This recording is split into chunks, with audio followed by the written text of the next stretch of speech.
berfungsi dengan benar, maka hati yang keempat, bagian hati yang keempat namanya sir. Apa namanya? Mysterium, misterius, mysterium power. Kekuatan yang ada pada hati yang misteri. Kalau misteri itu maka yang dicari yang misteri lagi.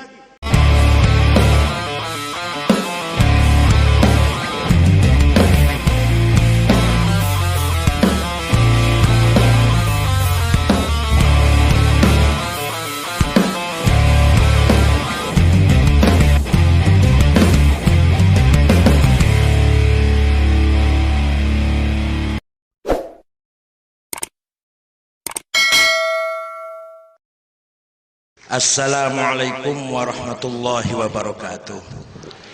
Bismillah, alhamdulillah, wassalatu wassalamu ala sayyidina wa maulana wa syafi'ina wa habibina Muhammad Rasulillah wa ala alihi wa sahabatihi wa man tabi'a sunnatahu wa jama'atah min yaumina hadha ila yaumin nahdah.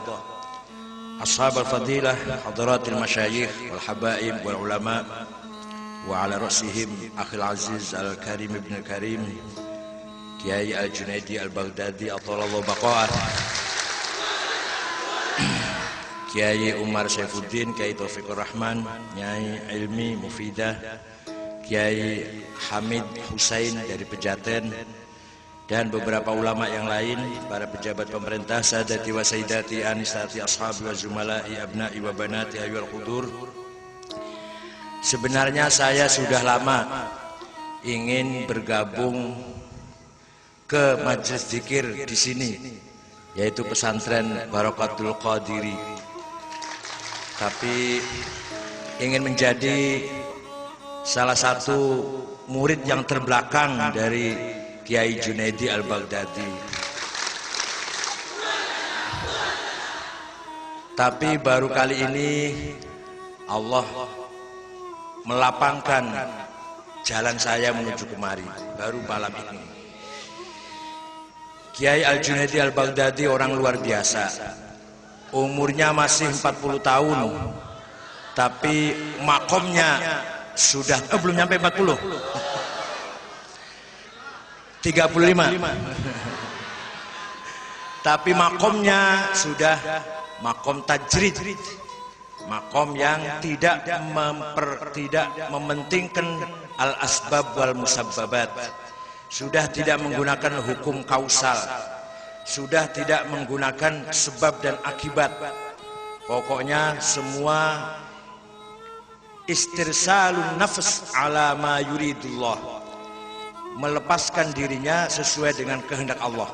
Opo jare Gusti Allah, apa kata Allah? Itu namanya makom tajrid.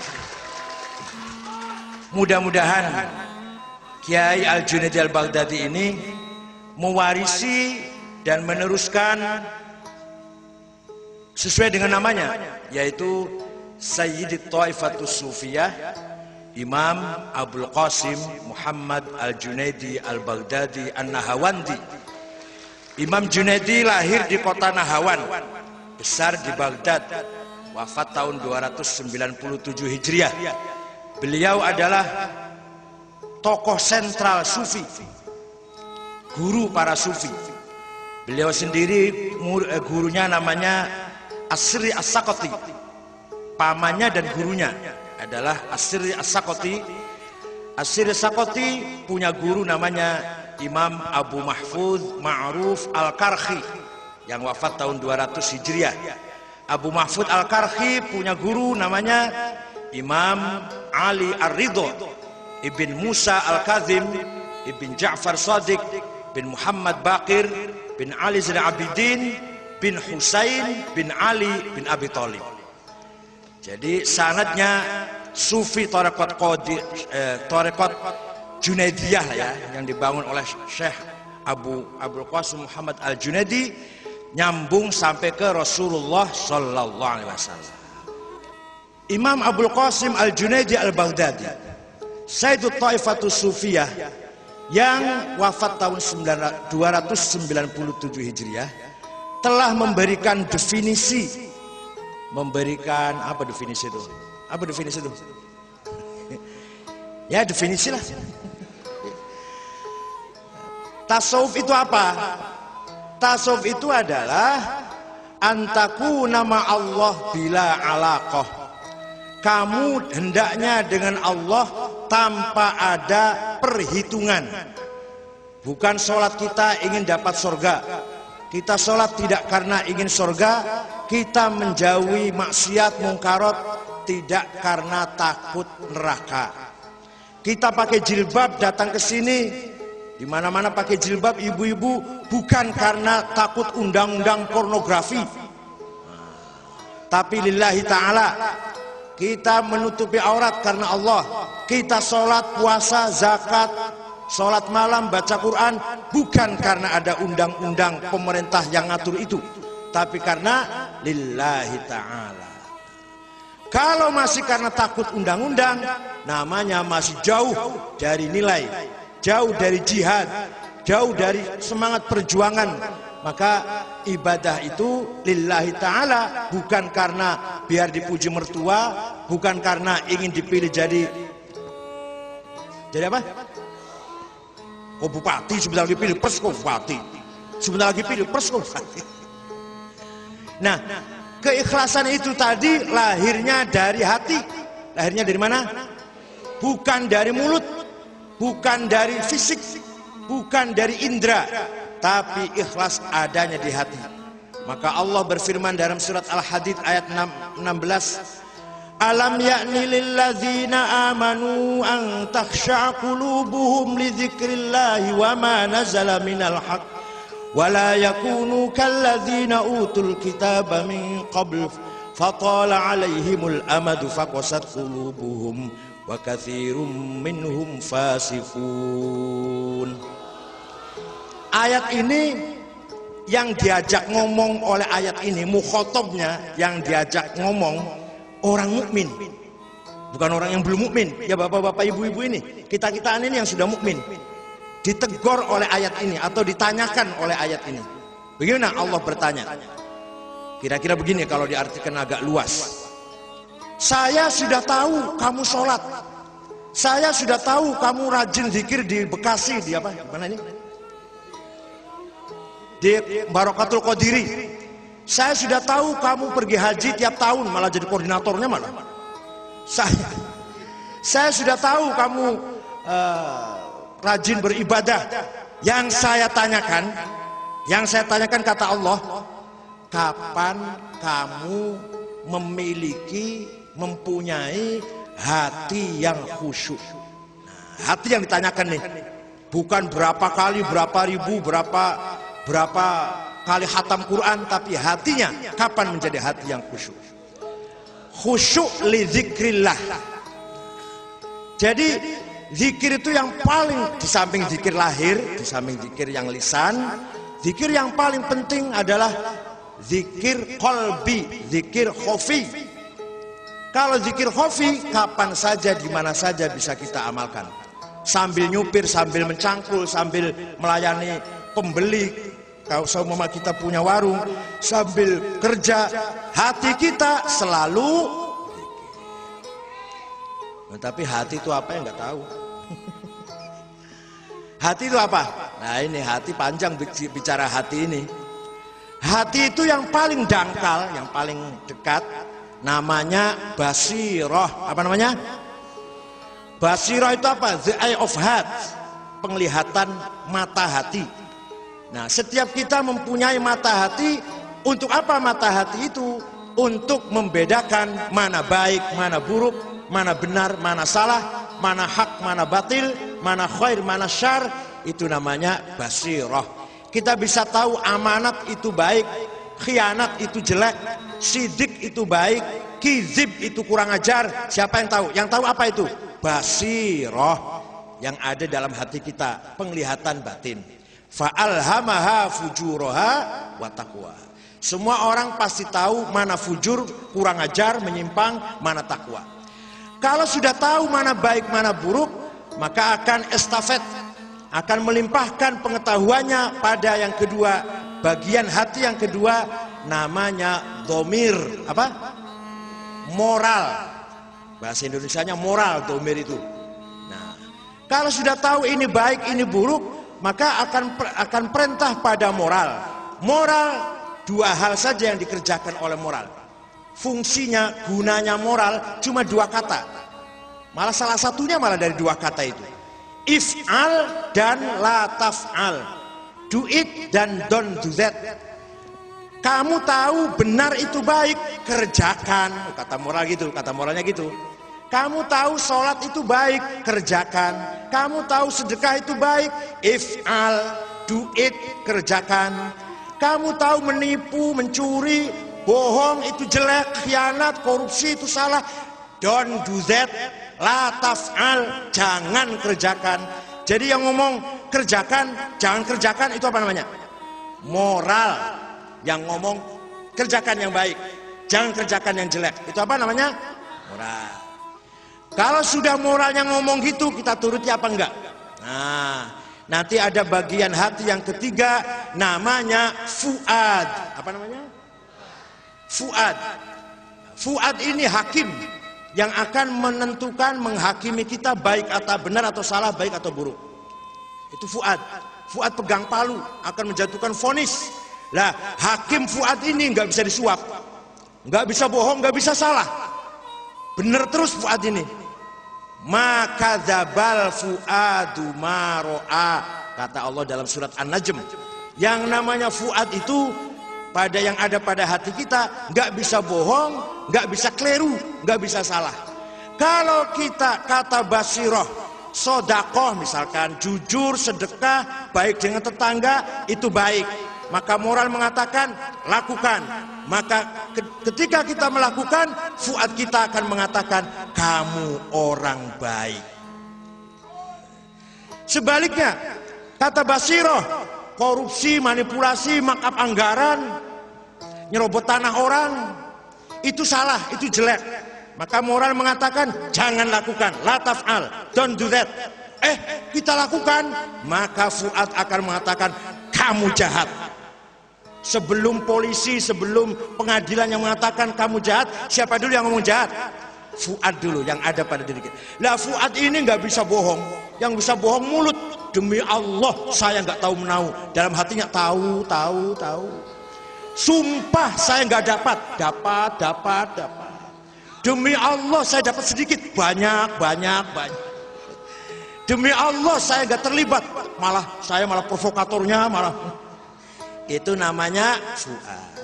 Oleh karena itu hubungan fuad langsung dengan Allah. Masing-masing tahu. Saya nggak bisa tahu fuadnya bapak nggak bisa tahu fuadnya saya. Wah kalau tahu nggak mau dengerin ceramah saya. Udah lari sudah. Fuad saya juga jelek banget. Hati saya jelek. Untung nggak tahu. Saya saja begitu, apalagi ente. Oleh karena itu, mari hubungan fuad langsung dengan Allah. Tidak dengan penguasa di dunia ini. Penguasa di dunia bisa salah, hakim di dunia bisa disuap. Kalau nggak disuap pun bisa salah, bisa keliru. Tapi hakim yang ada di hati kita fuad tidak bisa salah dan tidak bisa keliru. Kalau sudah fuad itu berfungsi dengan benar, maka hati yang keempat, bagian hati yang keempat namanya sir. Apa namanya? Mysterium power. Kekuatan yang ada pada hati yang misteri. Kalau misteri itu maka yang dicari yang misteri lagi. Misalkan melihat ada tsunami, bukan karena lempengan bumi tabrakan, bukan. Di belakang lempengan tabrakan ada apa? Jatuhnya pesawat apa tadi? Hercules di Magetan, Jawa Timur. Kenapa itu? Ya karena pesawatnya udah tua tuh. Bukan. Di belakang itu semua ada rahasia apa? Gempa bumi terus-terusan, musibah terus-terusan, penyakit, flu burung, flu jago, flu babi, flu Hongkong, flu Meksiko. Bukan karena ada bakteri, bukan itu ya jelas itu sebab yang lahir. Tapi di belakang itu semua ada apa? Ini adalah min asrorillah. Maka yang bisa tahu ada apa, yang bisa menjawab ada apa adalah orang yang sirrinya aktif. Orang yang sirrinya tajam, yaitu seperti Kiai Junaid Baghdadi. Ya, saya saja cuma bisa nerangkan, belum bisa tajam seperti itu. Jelaskan bisa saya. Oh saya dosen tasawuf, tapi bukan sufi, dosen tasawuf. Kalau dosen tasawuf nggak ada amplopnya malah nuntut, mana amplopnya? Saya ngajar nggak ada amplop. Kalau orang sufi dikasih amplop, amplop apa ini? Itu orang sufi. Kalau dosen tasawuf nggak dikasih amplop malah mana amplop saya? Tapi amplop dapat ngajar halal daripada amplop ngadang di jalan. Hadirin saya hormati. Dah, ini cepatan saja, katanya 30 menit, cepatan saja. Kalau sudah sirri berfungsi, maka terakhir yang paling dalam inti hati kita, kolbu kita adalah namanya latifah. Apa? Kalau diplularkan, dijamakkan latoif. Kalau sudah latoif, apa latoif itu?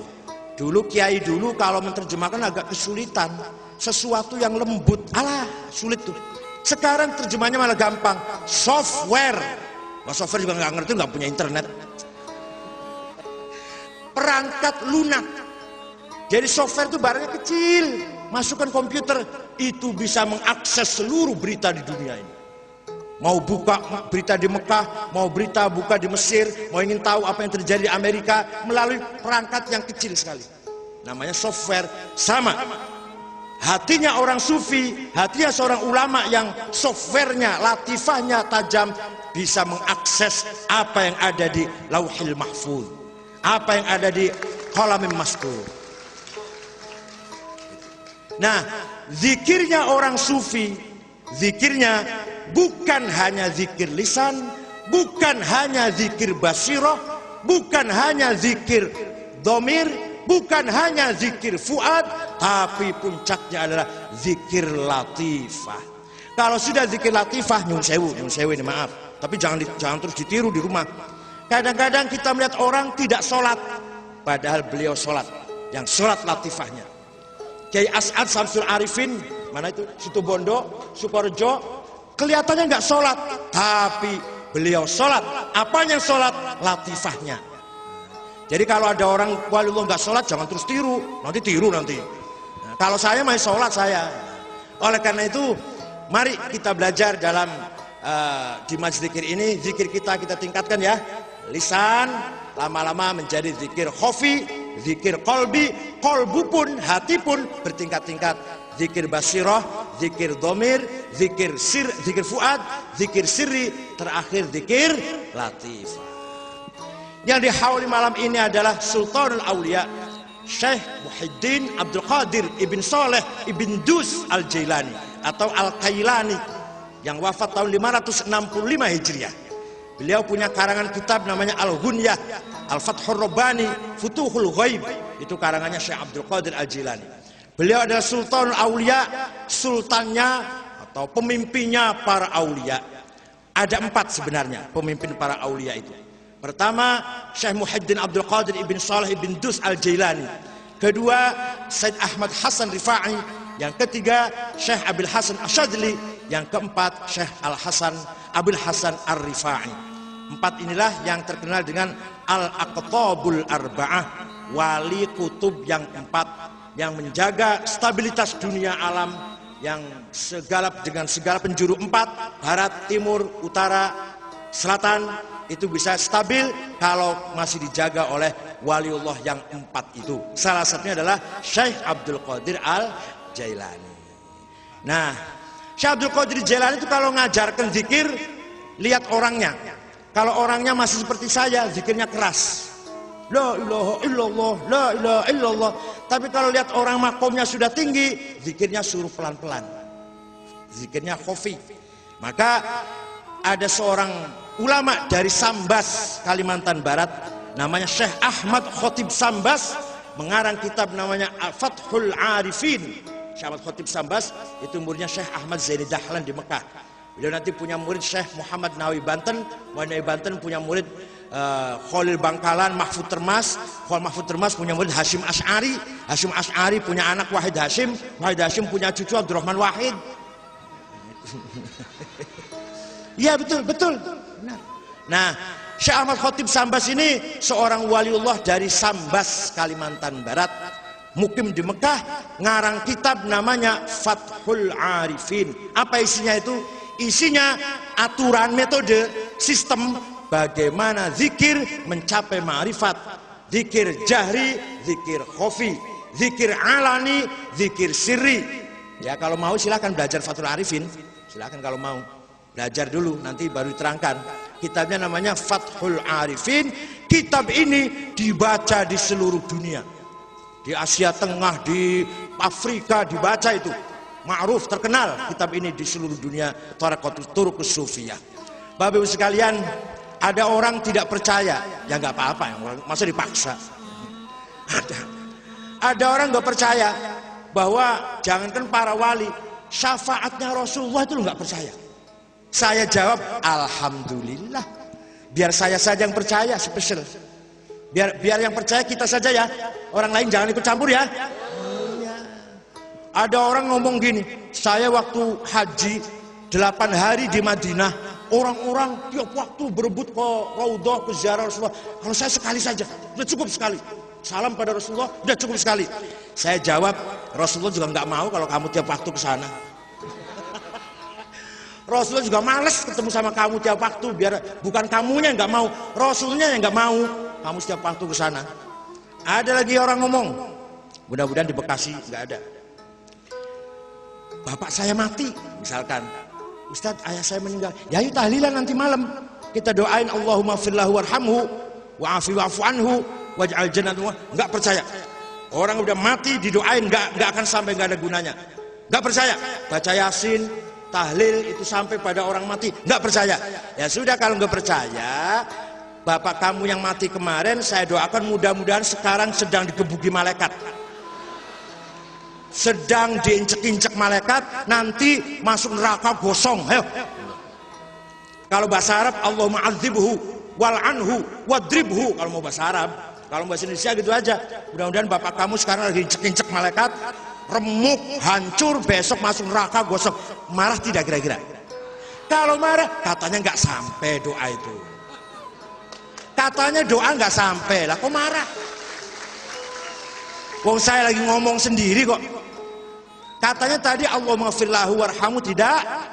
Sekarang ketika mudah-mudahan digebuki malaikat marah. Wong saya lagi ngomong sendiri kok marah. Berarti khawatir sampai. Lah kalau doa jelek saja khawatir sampai, doa yang baik insya Allah pasti sampai.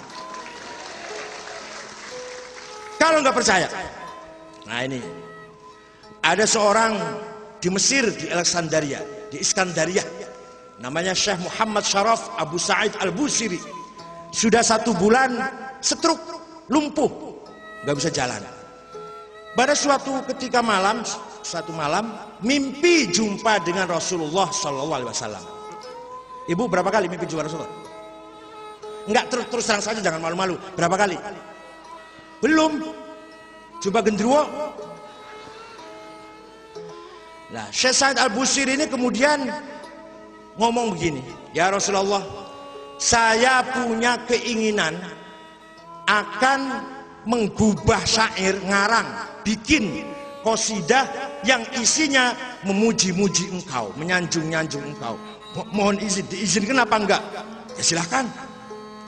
Jadi muji-muji Rasul itu boleh. Ada yang ngomong, saya kok enggak baca sejarah cerita itu? Ya kamu baca sejarahnya kitab apa? Saya baca Khulasatul Nurul Yakin. Loh, sejarah buku Nurul Yakin hanya 15 halaman. Saya baca Al-Kamil Ibn Al-Athir 13 jilid.